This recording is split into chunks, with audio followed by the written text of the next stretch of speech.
विक्रम और वेताल ब्राह्मण कुमार की कथा।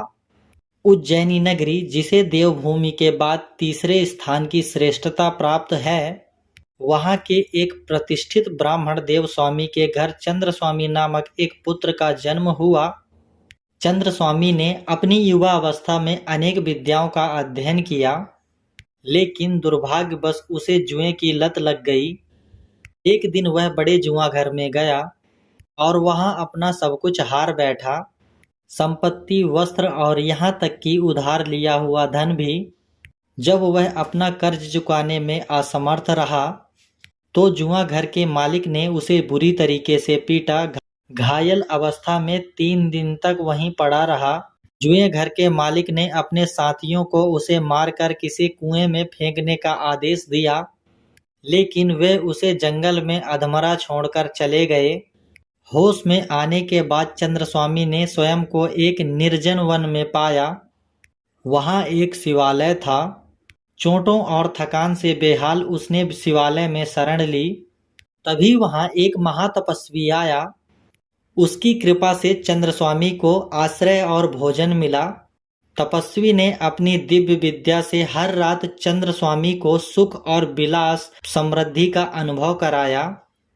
कुछ समय बाद चंद्रस्वामी ने तपस्वी से उस विद्या को सीखने का आग्रह किया। तपस्वी ने बताया कि यह विद्या अत्यंत कठिन है और केवल योग्य साधक ही इसे प्राप्त कर सकता है।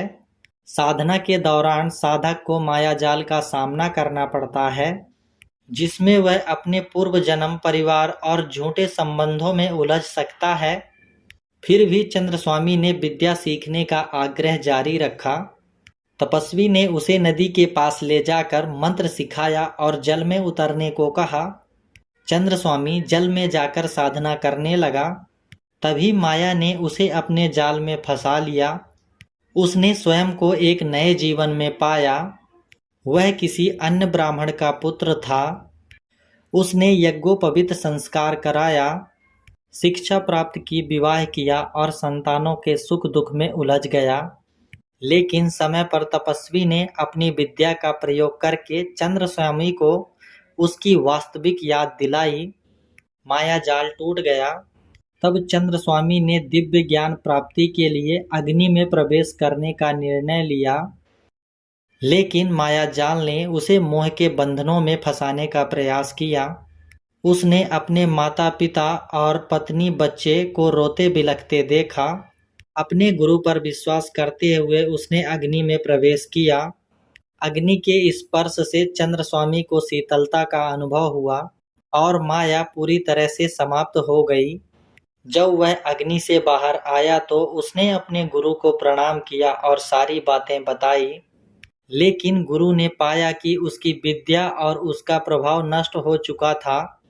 यह विद्या का अपात्र को दान करने का परिणाम था। यह कहानी हमें सिखाती है कि किसी भी कठिनाई, कार्य या साधना में सफलता पाने के लिए मन का दृढ़ और निर्विकार होना आवश्यक है। अपात्र व्यक्ति को विद्या और ज्ञान देने से दोनों ही नष्ट हो जाते हैं। ज्ञान का आदान प्रदान केवल उन्हीं के साथ करना चाहिए जो इसके योग्य हों।